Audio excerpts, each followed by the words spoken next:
Hi friends, welcome back to my channel. ఈరోజు వచ్చేసి వసంత పంచమి. ఈరోజు సరస్వతీదేవి జన్మించిన రోజు. ఈరోజు మా పిల్లలు ఉదయాన్నే నిద్ర లేచి తలస్నానం చేసి అమ్మవారిని అలంకరించి పూజ చేశారు. ఈరోజు అమ్మవారిని పూజించిన పిల్లలకి ఉన్నతమైన చదువు, అలాగే మంచి జ్ఞానం, వివేకం లభిస్తుందని పెద్దవారు చెబుతారు. వసంత పంచమి రోజున పిల్లలు తెల్లని వస్త్రాలు ధరించి అమ్మవారిని పూజించాలి. వసంత పంచమి రోజు అమ్మవారి దగ్గర అక్షరాభ్యాసం చేపిస్తే పిల్లలకు మంచి చదువు లభిస్తుందని పెద్దలు నమ్ముతారు.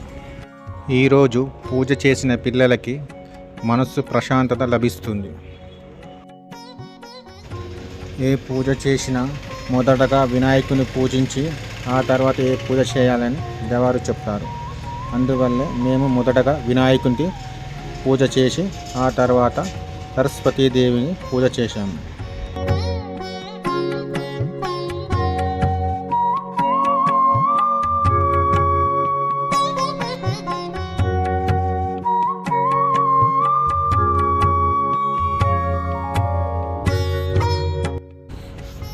అమ్మవారిని అలంకరించిన తర్వాత అమ్మవారిని పూజించే సమయంలో పిల్లల యొక్క బుక్స్ అమ్మవారి దగ్గర పెట్టి పూజ చేస్తే వాళ్ళకు చదువు బాగా వస్తుందని పిల్లల నమ్మకం. అమ్మవారు ఈరోజు ఆవిర్భవించిన రోజు. అందుకే ఈ రోజున శ్రీ పంచమని, మరికొందరు వసంత పంచమని అంటారు. కావున సరస్వతీదేవి అంటేనే చదువుల తల్లి. ఆ తల్లిని వేడుకున్న వారికి ఎలాంటి ఆటంకాలు రాకుండా చదువు ప్రసాదిస్తుంది.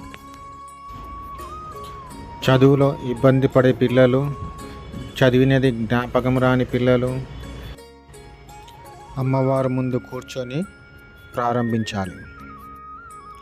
శ్రీ పంచమి రోజున అమ్మవారికి ఇష్టమైన తెల్లని పువ్వులు, తెల్లని పాలు, ఆవు పాలతో చేసిన పరమాన్నం దేవునికి నైవేద్యంగా పెట్టి మనం పూజించాలి.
అలాగే అమ్మవారికి ఇష్టమైన పాలు, పాలతో చేసిన పదార్థాలు నైవేద్యంగా పెట్టాలి.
ఈ వీడియో కనుక నచ్చినట్టయితే లైక్ చేయండి, షేర్ చేయండి, సబ్స్క్రైబ్ చేయండి.